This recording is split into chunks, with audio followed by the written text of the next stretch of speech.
Bienvenue sur Africa 24 dans cette nouvelle édition du QG Weekend. Voici les titres de l'actualité. L'élection présidentielle ivoirienne se tiendra en 2020, mais occupe déjà tous les esprits. Un premier candidat de la société civile s'est déclaré. Il s'agit du professeur Urbain Amoa. La Côte d'Ivoire renforce sa coopération économique avec le Rwanda par la signature de 4 accords. Un fructueux résultat obtenu après une visite officielle de 48 heures du président rwandais Paul Kagame à Abidjan. Et la politique agricole du gouvernement tchadien dénommée Retour à la terre commence à porter ses fruits. 3 ans après son lancement, ce projet favorise la diversification de l'économie. Mais tout d'abord, en République démocratique du Congo, la campagne électorale était censée prendre fin ce vendredi 21 décembre au soir. Mais la coalition Cash menée par Félix Tshisekedi et soutenue par Vital Kamerhe ne l'entend pas de cette manière. Les élections ayant été reportées au 30 décembre au lieu du 23 décembre initialement prévu, ces deux ténors de l'opposition ont décidé de mener campagne jusqu'au 28 décembre à minuit pour que la campagne s'arrête 24 heures avant le scrutin, tel que le stipule l'article 28 de la loi électorale. La scène politique ivoirienne s'agite à 2 ans de l'élection présidentielle de 2020 avec les premiers candidats déclarés.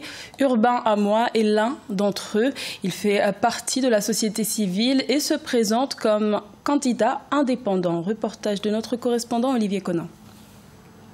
En Côte d'Ivoire, l'élection présidentielle de 2020 est dans tous les esprits. Les états-majors politiques s'y préparent. C'est la raison de la rupture entre le Parti démocratique de Côte d'Ivoire et la coalition au pouvoir du Rassemblement des oufouettistes pour la démocratie et la paix.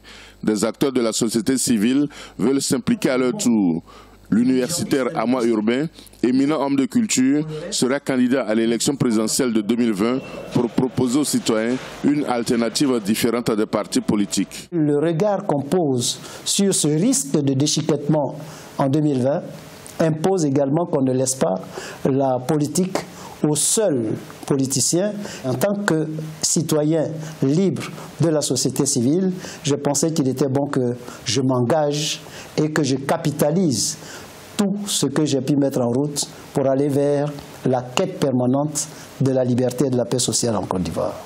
Pour les observateurs, un candidat indépendant, sans l'appui d'un appareil politique, a peu de chances d'être élu président de la République dans le contexte de la Côte d'Ivoire. Autant on a des gens qui sont populaires dans leur domaine, autant ce n'est pas évident en politique qui rallient des suffrages.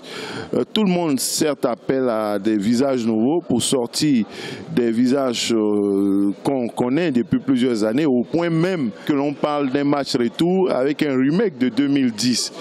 Bédié, Gbagbo et Ouattara. En rappel, l'élection présidentielle en Côte d'Ivoire est prévue pour octobre 2020. Les élections municipales et régionales d'octobre et décembre 2018 ont servi de test aux partis politiques pour jauger leur poids électoral. Une visite officielle de 48 heures et 4 accords de coopération signés les 19 et 20 décembre. C'est le bilan du déplacement du président rwandais Paul Kagame chez son homologue ivoirien Alassane Ouattara.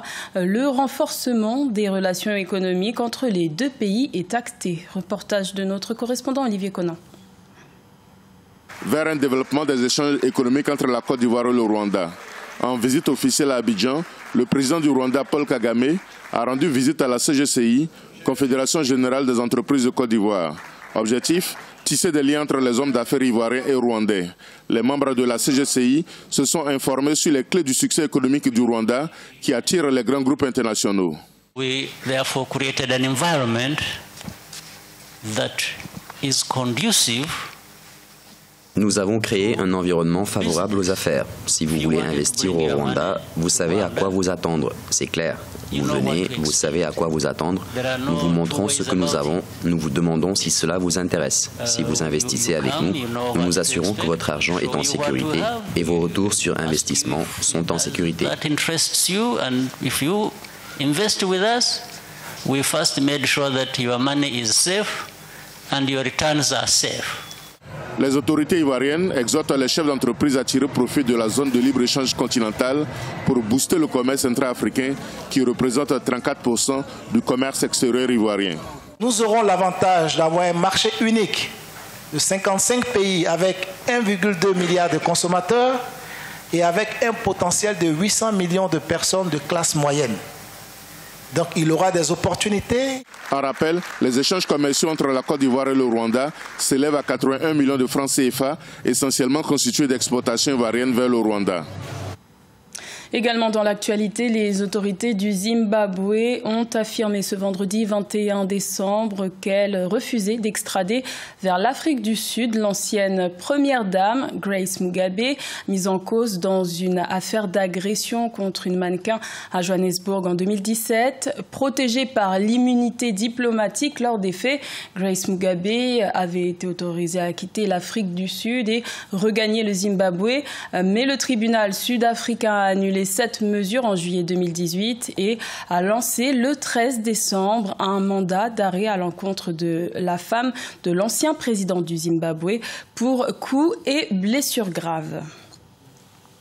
Le Tchad a lancé sa politique agricole retour à la terre depuis 2015 et en 3 ans, de nombreux progrès sont à noter, notamment grâce aux nouvelles techniques agricoles qui permettent aux paysans d'obtenir de bons rendements, ce qui constitue un plus dans la stratégie de diversification économique du pays. Reportage de notre correspondant Mahamat Ramadan. Au Tchad, le projet d'amélioration de la résilience des systèmes agricoles initié par le gouvernement et ses partenaires en 2015 dans le cadre de la diversification de l'économie commence à porter fruit. Dans la province du Guéra, située au centre du pays par exemple, les paysans ont vu leur récolte doubler cette année grâce aux nouvelles techniques de production agricole. Les agents du projet nous ont appris de nouvelles techniques d'aménagement des champs et nous les avons mises en œuvre sans hésiter. Cette année, les récoltes sont bonnes et les paysans ont vu leur production doubler. Nous allons continuer sur cet élan et nous souhaitons qu'ils continuent à nous fournir des informations météorologiques nécessaires pour mieux amender nos champs. Selon les experts, la réussite de ce projet est justifiée par les nouvelles techniques de la sécurisation de la production par rapport aux risques climatiques, la gestion de l'eau sur les parcelles de culture et l'utilisation de variétés de semences adaptées au changement climatique. Le projet a aménagé un peu plus de 5000 hectares à travers des pratiques simples qui sont des pratiques facilement réplicables par la communauté. Et donc, il s'agit des aménagements à travers les diguettes en terre, à travers les ailes, à travers des labours pour pouvoir récupérer des terres qui sont des terres incultes et auxquelles la communauté apporte des fumures pour faire des amendements. Et cette année, où la pluviométrie a été très bonne, les rendements sont très satisfaisants. Pour rappel, le projet d'amélioration de la résilience des systèmes agricoles couvre pour l'instant 3 provinces et touche une population estimée à environ 877 000 personnes. Il est financé à hauteur de 36,2 millions de dollars. À la rencontre de l'athlète égyptienne Dina Abdelmaksoud, cette passionnée de culturisme a récemment remporté le championnat international de bodybuilding. C'est l'une des premières femmes égyptiennes à être parée d'or au niveau international. Siamlo Victoria Sedji. La culturiste égyptienne Dina Abdelmaksoud a réalisé des prouesses en s'imposant récemment sur des plateaux internationaux. Elle a décroché le premier prix de la Fédération internationale du bodybuilding et du fitness lors du championnat international d'Ukraine et celui de la World Beauty Fitness and Fashion. 2 trophées décernés à la plus jeune compétitrice qui récompense son travail acharné. En une semaine à peine, elle a remporté 2 médailles d'or. Ce n'est pas chose facile. Elle devait suivre un régime très strict qui comprenait la réduction du sucre, du sel et des glucides. Elle a donc été très émue parce qu'en un moment, elle manquait d'énergie.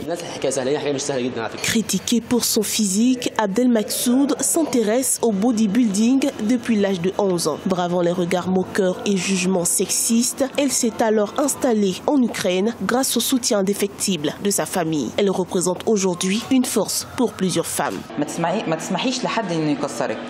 Ne laissez personne vous décourager. Que vous soyez une femme ou un homme, si vous travaillez dur, vous réaliserez vos rêves. Si une femme s'entraîne dur, elle peut être plus forte que le plus fort des hommes. Alors ne laissez personne vous dire ce que vous pouvez ou ne pouvez pas faire. Ne laissez personne limiter votre ambition. Rêvez grand et vous y arriverez certainement. En plus du sport, Dina Abdelmaksoud étudie l'ingénierie en Ukraine et nourrit le désir de retourner en Égypte. Mécontente des discriminations envers la gente féminine, elle exhorte les familles à encourager leurs filles à pratiquer le sport de leur choix sans pour autant être stigmatisées. Ce journal a été réalisé par l'ensemble de la rédaction. Merci de votre fidélité. L'information continue sur Africa 24.